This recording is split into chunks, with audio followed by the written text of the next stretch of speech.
नमस्कार, मैं प्रमोद प्रमिल और आप लोग देख रहे हैं परिक्रमा प्रेजेंट्स से। परिक्रमा प्रेजेंट्स की खास मुलाकात, खास पेशकश में एक बार फिर मैं हाजिर हूँ। शाहजहांपुर जनपद के सुप्रख्यात गीतकार, कवि, शिक्षाविद, रंगकर्मी डॉक्टर गिरिजानंदन त्रिपुरानाथ आकुल की स्मृति में आयोजित काव्यामनी के 26वें अनुष्ठान को लेकर, और आज इस 26वें अनुष्ठान को यादगार अनुष्ठान बनाने के लिए मैंने अपने स्टूडियो में एक ऐसे व्यक्तित्व, एक ऐसे कृतित्व, एक ऐसे चिंतन, एक ऐसे दर्शन को बुलाया हुआ है। निश्चित तौर पर जब हम उनकी कर्मशीलता की बात करें, है नहीं, तो मैं ये दावे के साथ कहता हूँ, उन्होंने शाहजहांपुर जनपद के एक नहीं बल्कि अनेकों युवाओं को एक ऐसी कला, एक ऐसी आर्ट को सिखाने के लिए प्रेरित किया है, सीखने के लिए प्रेरित किया है। निश्चित तौर पे वो आर्ट जहां एक तरफ हमको स्वस्थ और निरोगी रहने के लिए भी तैयार करती है, वहीं दूसरी तरफ हमें सामने वाले व्यक्ति के द्वारा यदि हमारे ऊपर आक्रमण होता है तो कैसे हमें अपने आप को बचाना है, और साथ ही साथ उसको किस तरह से अपने आक्रमण से परास्त करना है, ये भी सिखाया जाता है। जी हाँ, और इस कला को ताइक्वांडो कला के नाम से जाना जाता है। तो शाहजहांपुर में ताइक्वांडो कला को लाने वाले और बल्कि एक नहीं अनेकों युवाओं को प्रशिक्षित कर स्वच्छ, निरोगी और आत्मरक्षा के लिए तैयार करने का श्रेय जिनको जाता है, उनको ताइक्वांडो की दुनिया में भाई पुनीत मनीषी के नाम से जाना जाता है। मैं कार्यक्रम को आगे बढ़ाऊं इससे पहले मैं इस मंच से पुनीत मनीषी जी का स्वागत करता हूं। पुनीत मनीषी जी, आपका बहुत बहुत स्वागत है, बहुत बहुत इस्तकबाल, बहुत बहुत खैर मकदम और बहुत बहुत खुशामदीद है काव्यामनी के 26वें अनुष्ठान। मित्रों, मैं कार्यक्रम को और आगे बढ़ाऊं इससे पहले मैं आपको ताइक्वांडो, जो ये मार्शल आर्ट है, इसके बारे में कुछ जानकारी देना चाहता हूं। ताइक्वांडो कला एक कोरियाई मार्शल कला है जिसमें दो खिलाड़ी एक दूसरे को अपनी लात का प्रयोग करके या एक दूसरे पे वार करके मैट से बाहर ले जाने या फिर गिराने की कोशिश करते हैं। इसमें सिर तक की किक, कूदकर घूमते हुए मारने वाली किक या फिर तेज तर्रार किक का प्रयोग होता है। इस कला का आविष्कार 1945 में द्वितीय विश्व युद्ध के बाद किया गया था और धीरे धीरे पूरी दुनिया में लगभग 200 से अधिक देशों के 8 करोड़ लोग इस कला को खेलते हैं। ताइक्वांडो के 2 मिनट के खेल में 3 राउंड होते हैं तथा प्रत्येक राउंड के बीच में 1-1 मिनट का ब्रेक होता है। ताइक्वांडो को पहली बार 1988 में सियोल ओलंपिक खेलों में नुमाइशी तौर पर प्रस्तुत किया गया था। फिर 1992 में एक बार पुनः इसको बार्सिलोना के खेलों में प्रदर्शन के तौर पर प्रस्तुत किया गया था। फिर वर्ष 2000 में सिडनी में आयोजित ओलंपिक में पूर्ण खेल के रूप में इसको शामिल किया गया था। फिर उसके बाद धीरे धीरे इसने ओलंपिक में पूर्ण मेडल खेल के तौर पर अपनी जगह बना दी। ताइक्वांडो की अगर हम बात करते हैं तो इसको सीखने में, इस कला को खेलने में हमको एक नहीं अनेकों लाभ होते हैं, जिनमें मुख्य रूप से अगर हम इस कला को सीखते हैं तो हमारे अंदर आत्मरक्षा, कैसे हमें दूसरे के प्रहार से बचाना है, दूसरे की चोट से अपने आप को सुरक्षित करना है और बल्कि दूसरे को चोट पहुंचाना है, ये कला हमको बहुत अच्छी तरह से इस आर्ट में सिखाई जाती है। इसमें आप अपने शरीर को स्वस्थ और सुडौल भी कर सकते हैं। इस कला के माध्यम से आप अपने आप को तनाव से भी मुक्त रख सकते हैं। ये कला चूंकि समूह में एक साथ बच्चों को सिखाई जाती है, तो समूह में जितने बच्चे होते हैं उनसे हमारे बीच में एक प्यार का रिश्ता भी बनता है, एक अपनेपन का भी रिश्ता बनता है। जी हाँ, तो इस कला के माध्यम से हम लोगों से जीवन भर एक दोस्ती का भी रिश्ता कायम कर सकते हैं। इस कला के माध्यम से आप अपने अंदर आत्मविश्वास और विनम्रता के भाव को भी पैदा कर सकते हैं। इससे आपके अंदर सकारात्मक सोच की भी वृद्धि होती है। मार्शल आर्ट से आत्मरक्षा के साथ साथ मानसिक विकास भी होता है। मार्शल आर्ट सीखने से शरीर की भी अच्छी ग्रोथ होती है, हमारा शरीर भी पूरी तरह से डेवलप होता है। मार्शल आर्ट खासतौर से हेल्दी लड़कियों के लिए बहुत ज़रूरी होता है, जिनके शरीर पर ज़रूरत से ज़्यादा चर्बी है, यानी तो इस मार्शल आर्ट के माध्यम से एक्सरसाइज करके, प्रैक्टिस करके उस चर्बी को भी कम किया जा सकता है। ताइक्वांडो कला को सीखने से चूँकि हमारे शरीर में एक्सरसाइज होती है, जिनको मेहनत करनी पड़ती है नहीं, तो हमारा जो डाइजेशन है नहीं, वो भी हमारा बहुत अच्छी तरह से रहता है। और कहते हैं कि पेट अगर हमारा सही है तो हमारा पूरा शरीर सही है। इससे आपके शरीर का संतुलन भी बना रहता है। और आज के बदलते परिवेश में, बदलते मौसम में, बदलते माहौल में, बदलती स्थितियों, बदलती परिस्थितियों में ये मार्शल आर्ट ख़ासतौर से हमारी जो परिवारों की लड़कियां हैं, हमारे समाज में जो बच्चियां हैं, उनके लिए तो बहुत ही आवश्यक है, क्योंकि हम आए दिन देखते हैं कोई ना कोई दुर्घटना, कोई ना कोई हादसा छेड़खानी का होता रहता है। तो अगर लड़कियों ने मार्शल आर्ट को सीखा हुआ है नहीं, तो निश्चित तौर पर वो उसका प्रयोग करके जो भी उनके साथ इस तरह की हरकतें करने की कोशिश करता है, उनको करारा जवाब दे सकती हैं। तो लड़कियों के लिए तो ये बहुत ही फ़ायदेमंद है और मुझे लगता है कि हमारे समाज के प्रत्येक बच्ची को इस कला को ज़रूर सीखना चाहिए। तो मित्रों, ये था ताइक्वांडो क्या है और कब मतलब जो है इसने जन्म लिया, कब इसको मतलब जो है किस तरह से ओलंपिक में इसको स्थान मिला। जी हाँ, और हम कार्यक्रम को और आगे बढ़ाएं तो जैसा कि काव्यामनी की परंपरा है कि अतिथि मेहमान द्वारा सर्वप्रथम माँ शारदे के प्रतिमा के ऊपर माल्यार्पण और साथ ही माँ शारदे के समक्ष रखे इस दीप को प्रज्वलित कर कार्यक्रम के शुभारंभ की घोषणा। तो इस निमित्त मैं भाई पुनीत मनीषी जी से निवेदन करूंगा कि वो माँ शारदे का माल्यार्पण और साथ ही माँ शारदे के समक्ष रखे इस दीप को प्रज्वलित कर आज के कार्यक्रम के विधिवत शुभारंभ की घोषणा करें। भाई पुनीत मनीषी जी।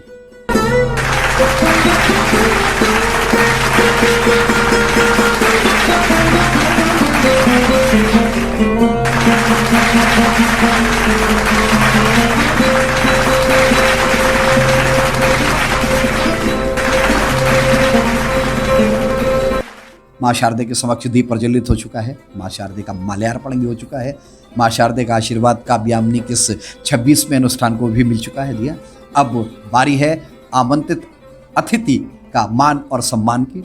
इस निमित्त हमारे बीच शाहजहांपुर जनपद के वरिष्ठ कलाकार, हमारे छोटे भाई जो कि एक अच्छे गायक भी हैं, मैं भाई पुनीत भटनागर जी से निवेदन करूंगा कि वो हमारे डॉक्टर पुनीत मनीषी जी का डॉक्टर आकुल स्मृति चिन्ह और साथ साथ अंग वस्त्र देकर उनका मान करें, उनका सम्मान करें, उनका अभिनंदन करें। भाई पुनीत भटनागर जी।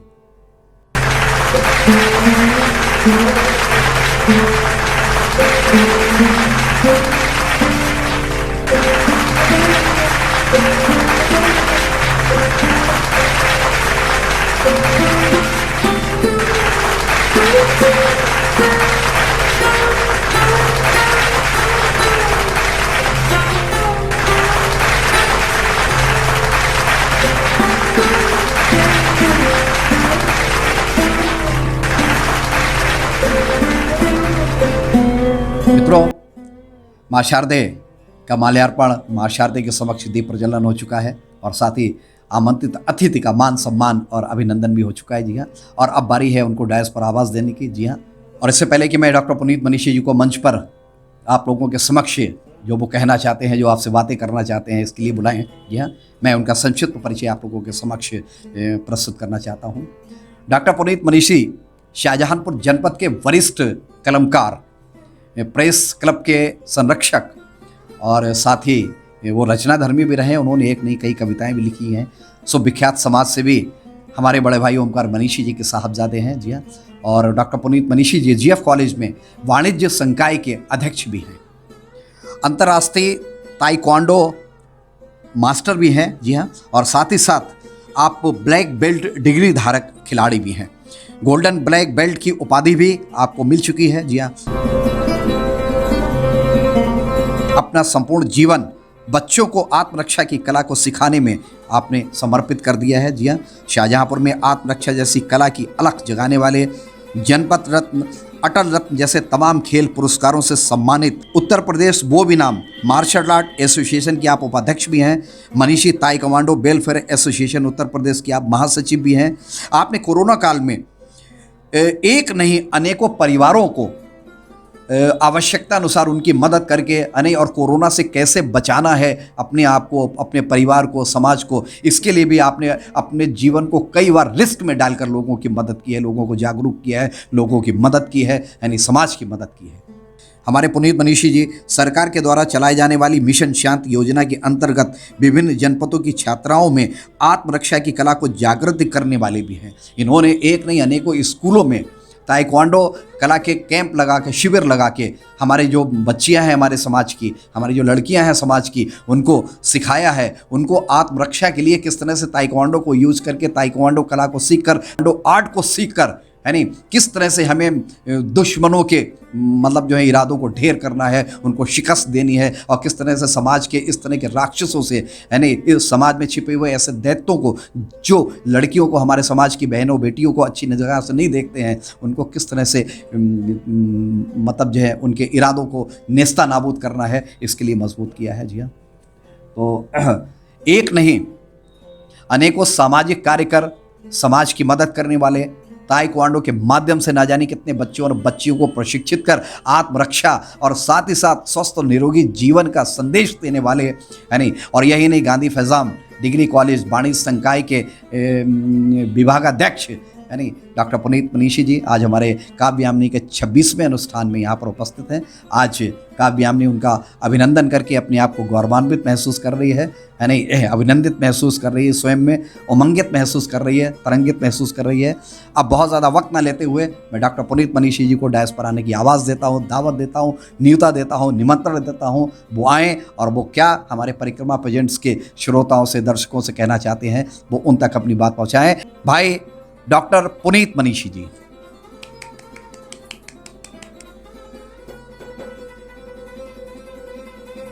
सभी के समक्ष मेरा प्रणाम निवेदित, और मैं सर्वप्रथम डॉक्टर गिरजानाथ त्रिनाथ आकुल जी के चरणों में भी अपना नमन निवेदित करता हूं, क्योंकि मेरा सौभाग्य है कि मैंने अपनी शिक्षा के दौरान उनका आशीर्वाद प्राप्त किया है। ऐसे शख्स की स्मृति में आयोजित काव्यामनी के इस मंच पर मुझे आमंत्रित किया गया और मुझे बोलने के लिए बुलाया गया। मैं अपने आप को बहुत ही सौभाग्यशाली समझता हूँ। बात हमारी संघर्ष गाथा की यहाँ पर हुई कि मैंने कैसे आज इस मुकाम को हासिल किया। तो इस मुकाम को हासिल करने में सर्वप्रथम मेरे परम पूज्य पिताजी व माता का आशीर्वाद है, जिनकी वजह से मैं कुछ बनकर खड़ा हो पाया। मैंने 1994 में अपना प्रवेश ताइक्वांडो के क्षेत्र में करवाया था, और पिताजी का उद्देश्य था कि हमारा बच्चा मार्शल आर्ट सीख जाए और मार्शल आर्ट सीख कर वो अपनी आत्म सुरक्षा कर सके, कि समय खराब है, बच्चा अपनी सुरक्षा करना सीख लेगा। और मेरा प्रवेश कराया गया। लेकिन प्रवेश के बाद मेरे अंदर इस ताइक्वांडो मार्शल आर्ट का जुनून सर के ऊपर हावी होकर बोलने लगा, और मैं प्रैक्टिस सुबह और शाम दोनों टाइम करने लगा। एक वक्त वो भी आया जब मुझे 1995 और 96 के मध्य मुझे इस मार्शल आर्ट से दूर करने का प्रयास भी किया गया। समाज में ऐसे भी लोग थे जिन्होंने मुझे इस मार्शल आर्ट में आगे बढ़ने से रोकने के लिए तमाम हथकंडों को अपनाया। मेरे ऊपर जानलेवा हमला भी करवाया गया कि मैं इस मार्शल आर्ट से दूर हो जाऊं। उसका रीज़न ये था कि मैंने इसको पूर्णतः लगन के साथ सीखना शुरू कर दिया था, और बहुत ही तेज़ी के साथ मैं इस क्षेत्र में आगे बढ़ने लगा था, और बड़ों के आशीर्वाद से मेरा नाम इस क्षेत्र में होने लगा था। मैंने ग्रीन बेल्ट में आने के बाद ही मेरे अंदर इच्छा जागी कि मैं अपने से नीचे सीखने वाले छात्रों को प्रशिक्षण देने में अपने आप को सामर्थ्यवान मानता हूँ। मैंने प्रशिक्षण देना आरंभ किया उनको। एक ऐसी स्थिति भी आई, जिन गुरुओं से मैंने सीखना शुरू किया था उन्होंने प्रशिक्षण देना बंद कर दिया। मेरे सामने एक प्रशिक्षण आगे अपना जारी रखने की बहुत बड़ी संकट आ गया कि मैं आगे कैसे सीखूंगा। मैंने अपने पूज्य पिताजी से इसके लिए कहा, और मैंने इस प्रशिक्षण को जारी रखने के लिए शाहजहांपुर से लखनऊ का सफ़र तय किया। मैंने पहली बार अपने जनपद से लखनऊ का सफ़र तय किया, और लखनऊ जाकर जहां पर पूरे भारतवर्ष का पहला क्लास स्टार्ट हुआ, जिन्होंने भारतवर्ष में ताइक्वांडो का जन्म किया, जन्मदाता जिन्हें माना जाता है, Shri Jimmy R Jagtiani sir, मैंने उनका वहाँ पर जाकर आशीर्वाद लिया और उनसे निवेदन किया कि मुझे इस प्रशिक्षण को आगे जारी रखना है, मुझे अपना छात्र बना लें। बड़ों के आशीर्वाद और ईश्वर के आशीर्वाद से उन्होंने मुझे अपना छात्र बनाया, और उन्होंने कहा कि बेटा यहाँ रह के कैसे सीखोगे। तो मैंने, सर मैं दिन प्रतिदिन छुट्टी वाले दिन यहाँ आकर आपसे प्रशिक्षण प्राप्त किया करूँगा और घर वापस जाकर अपना अभ्यास करूँगा। आप सभी जानते हैं एक सामान्य आदमी को ट्रेन में का सफ़र कितना ही कष्टकारी होता है कि जनरल डिब्बे में चढ़ना बड़ा मुश्किल होता है। मैंने जनरल डिब्बे में सफ़र करना शुरू किया तो गेट पर भी बैठना मुझे पड़ा। दूध के डिब्बों पे भी बैठ के मैंने इस प्रशिक्षण को जारी रखने के लिए अपना सफ़र कहीं से रोकने नहीं दिया। मैं दूध के डिब्बों पे भी बैठ के गया, ट्रेन में खड़े होकर भी गया। शनिवार की शाम, रविवार का सुबह, रविवार की शाम मैंने प्रशिक्षण प्राप्त किया और फिर मैं वापस अपने घर आ जाता था और एवरेज इंटर कॉलेज में, मिशन में मैं उसका प्रशिक्षण का अभ्यास करता था। वहीं पर जिमी सर के मार्ग निर्देशन में मैंने ताइक्वांडो की क्लास को शुरू किया और शाहजहांपुर के जनपद के बच्चों को प्रशिक्षण देना प्रारंभ किया। शुरुआती दौर में बड़े ही कष्ट मुझे उठाने पड़े क्योंकि लोग प्रशिक्षण के प्रति जागरूक शाहजहांपुर के नहीं थे कि ताइक्वांडो होता क्या है। हर आदमी, आज के समय की भी बात करूं तो ताइक्वांडो के लड़ाई के क्षेत्र को देखता है कि एक लड़ाई झगड़े का खेल है, लेकिन ऐसा नहीं है। ये सेल्फ डिफेंस का खेल है, आत्म सुरक्षा का खेल है। हम बिना हथियार अपनी सुरक्षा कर सकते हैं, इसका खेल है। मैंने प्रशिक्षण को जारी रखा। बच्चों मेरे पास आए, बच्चों के बीच पैसे की एक समस्या आई कि कैसे पैसे देकर सीखें। मैंने उस दौरान 1 रुपये प्रतिदिन पर कक्षा को प्रारंभ किया। 30 दिन में 30 रुपये आप दीजिए और सीखिए। मैंने पैसों को, रुपयों को कभी भी इस खेल के आगे मान्यता नहीं दी और बच्चों का रजिस्ट्रेशन उत्तर प्रदेश ताइक्वांडो संघ में कराया, उनके बेल्ट्स के एग्ज़ाम कराए, उनको प्रतियोगिताओं में ले जाकर उनका प्रतिभाग कराया और कभी भी कोच होने के नाते बच्चों से ये नहीं चाहा कि यहाँ से अगर प्रतियोगिता कहीं दूसरे जनपद में हो रही है तो कोई भी बच्चा मेरा ट्रेन का टिकट का किराया दे। मैंने स्वयं के खर्चों से अपना जनपद का नाम ऊंचा करने का हमेशा ख्वाब रखा। बच्चों के साथ स्वयं भी खेला। जिस प्रतियोगिता में गया, जनपद की कोच होने के नाते तो गया, जनपद के खिलाड़ी के रूप में भी अपने आप को हर प्रतियोगिता में प्रतिभाग कराया और खेला। और हमेशा से ये रहा कि जनपद के लिए मुझे मेडल जीतना है, मुझे जनपद का नाम अपने सर्वोच्च रूप में उस जगह पर दर्ज कराना है जहाँ पर प्रतियोगिता हो रही है। मैं जहाँ भी जाता हूँ, मैं अपने जनपद के तरफ से, मैं कोई भी मेरा इंट्रो लेता है तो मैं कहता हूँ मैं शहीदों की धरती शाहजहांपुर से आया हूँ। मैं वहाँ का अपना नाम देकर अपना परिचय देता हूँ। ईश्वर के आशीर्वाद से, बड़ों के आशीर्वाद से मैंने जनपद के बच्चों को अंतर्राष्ट्रीय स्तर पर भी प्रतिभाग कराया। विभिन्न जनपदों में, विभिन्न शहरों में, विभिन्न राष्ट्रीय स्तर पर ले जाकर राष्ट्रीय प्रतियोगिताओं में प्रतिभाग कराया, अंतर्राष्ट्रीय स्तर की प्रतिभाग कराया। लेकिन कभी भी मैंने किसी भी छात्र के साथ कोई अहित नहीं किया। किसी भी छात्र से कोई भी एक नया पैसा इस चीज़ के लिए नहीं लिया कि आप बाहर जाने का मेरा खर्चा दीजिए, या गलत फीस नहीं बताई कि ये फीस वहाँ पड़ रही है, ये फीस यहाँ, हम यहाँ इतनी लेंगे।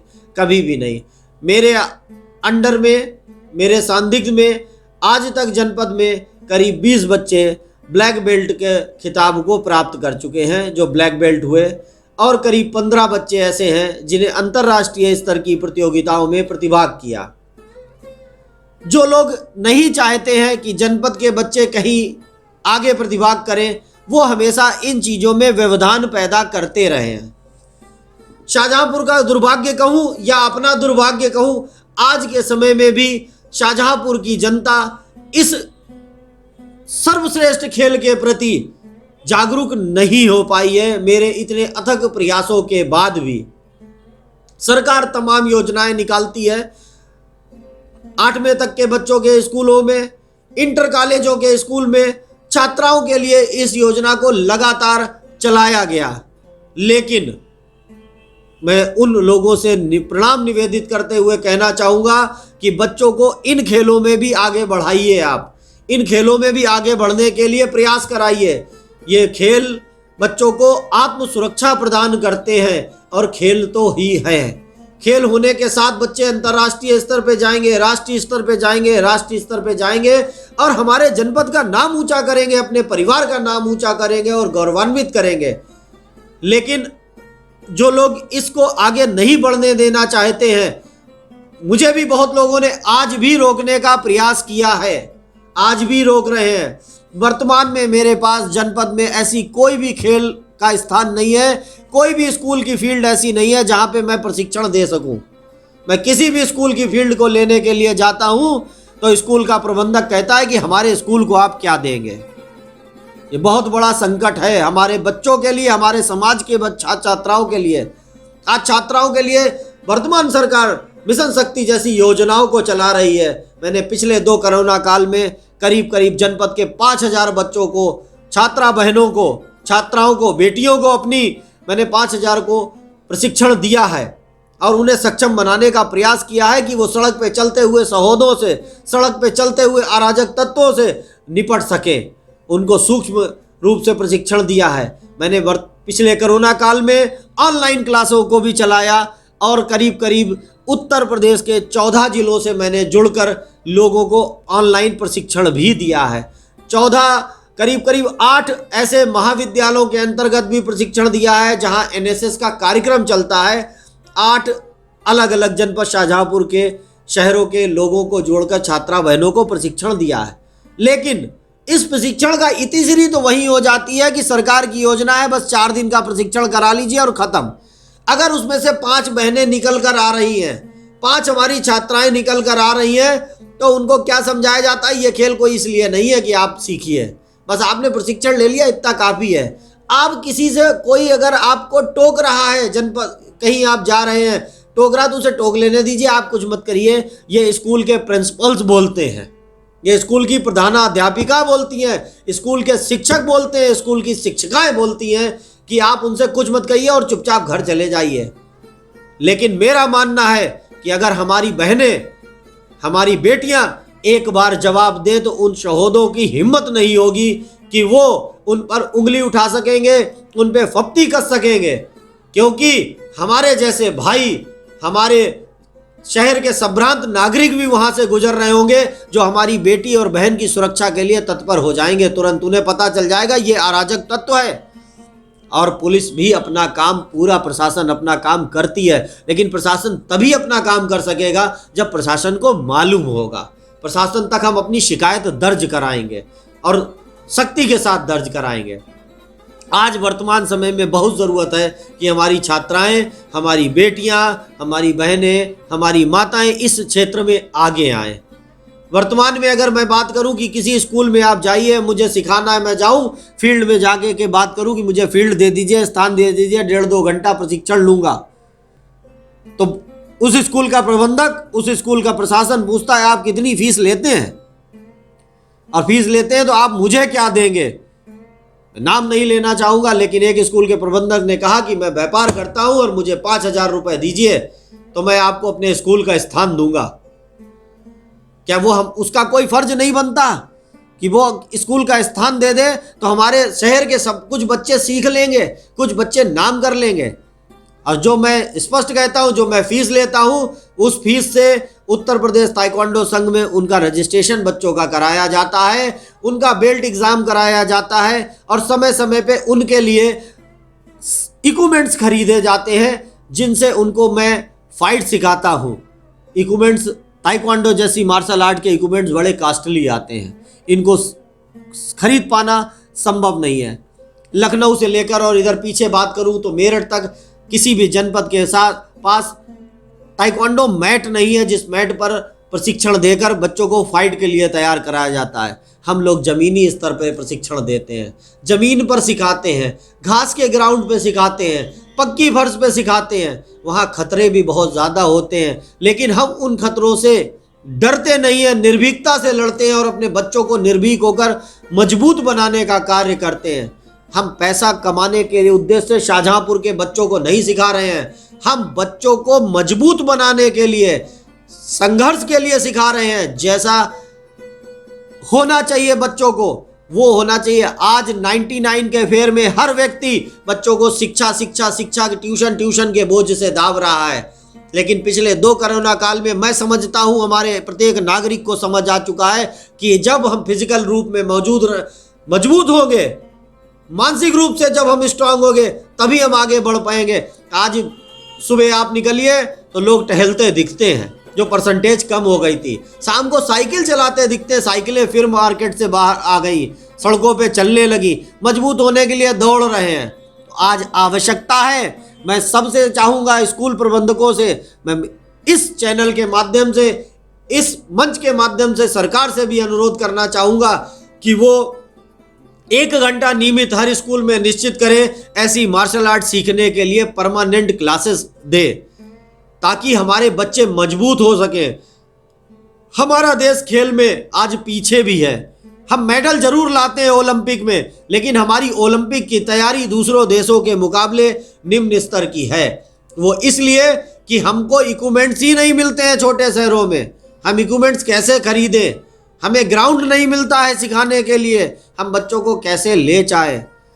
आप बाहर देशों की बात करिए तो उन्हें छोटे पर से ही खेलों के लिए अग्रेसिव कर दिया जाता है, उनकी बॉडी उसी तरीके से मूव करी जाती है, उनके मानसिक स्तर को, शारीरिक स्तर को वैसे ही तैयार किया जाता है। आखिर हम क्यों नहीं कर सकते, जबकि हम बाकी देशों के मुकाबले हमारी जनसंख्या ज़्यादा है, हमारे पास पावर है, हम युवा शक्ति के देश भारत के निवासी हैं, तो हमारे युवा क्यों नहीं तैयार हो सकते हैं।